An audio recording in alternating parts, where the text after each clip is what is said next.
My name is Christianson. I am the Director for International Climate Policy at a progressive multi-issue think tank in Washington, D.C. But my background is in conservation, and I came to the climate space because climate change was impacting the species and the ecosystems that I was working on. And so I started looking on how conservation and ecological restoration could be one of the solutions to the climate crisis.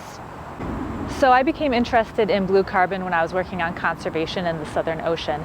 And there is a lot of dialogue around species and ecosystems that could help mitigate climate change with their protection and restoration. And I began wondering both how true is that claim, but also how helpful is it in the policy space? How much is blue carbon really a solution to climate change?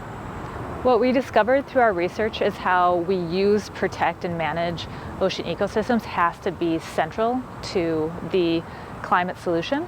However, we can't solely focus on carbon mitigation. We can't solely focus on the potential blue carbon ecosystems to draw down carbon because of the wide array of adaptation and ecosystem services benefits that they also provide. And actually having a focus solely on mitigation is harmful both as a message to policymakers, but also to local communities. So I think one of the key risks that we need to think about when we look at ocean-based technologies to draw down carbon and methane is that there's so many factors that go into carbon sequestration in the ocean. There are so many variables we've yet to understand because we have historically underfunded ocean research. And so without fully understanding how all of these factors and limitations and how all the ecosystems interact with each other, I think it's probably an unnecessary risk at this point to move towards these technologies unless we have a fuller understanding of the risks that are involved with them. Policymakers also really love to tout some of these more innovative technological solutions to the climate crisis rather than going after some of the more politically unpopular actions like point source emissions reduction, like capping sources of methane, like talking about our agricultural sector. So really, I think at this point, because the time frame is so short for how we need to address climate change, we really need to focus on some of these less politically savory, but really the core crux of the climate crisis, which is emissions from coal plants, which is our continued reliance on fossil fuels, and which is some of the lifestyle choices that we have made that really undermine the natural systems that we rely upon.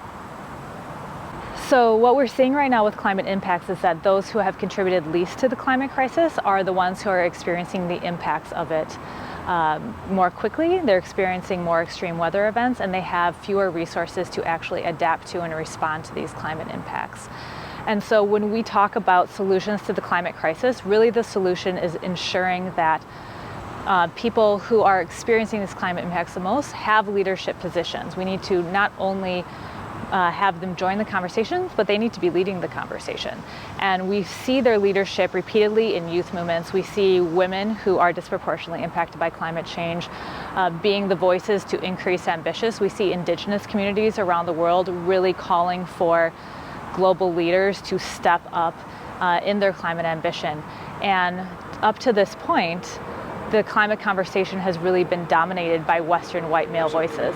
So up to this point, the climate change dialogues have really been dominated by global North, Western white male leaders, when it is the youth groups who are holding these leaders to accountable. It is women who are raising the ambition. It is indigenous communities calling for greater action and calling for more justice with how we deal with climate change.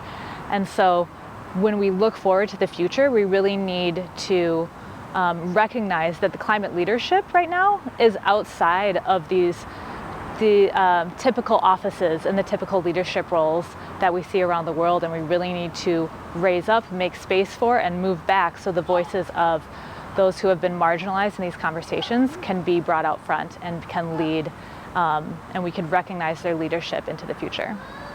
So we know this isn't a problem of science, this is a problem of political will. The science is there, the technology is there to address the climate crisis right now, and we need to not be distracted by single solutions or by the search for the silver bullet. We have so many tools in our toolbox to address this crisis. We have so many leaders who are just waiting for us to step aside so they can raise the ambition of the world and to address the impacts of those who have contributed least to this crisis. And we just need to have the political will to actually undertake the sometimes difficult decisions that we need to make, but in the end, the ones that are really going to ensure the continued survival of our species. And that is really what we're up against right now.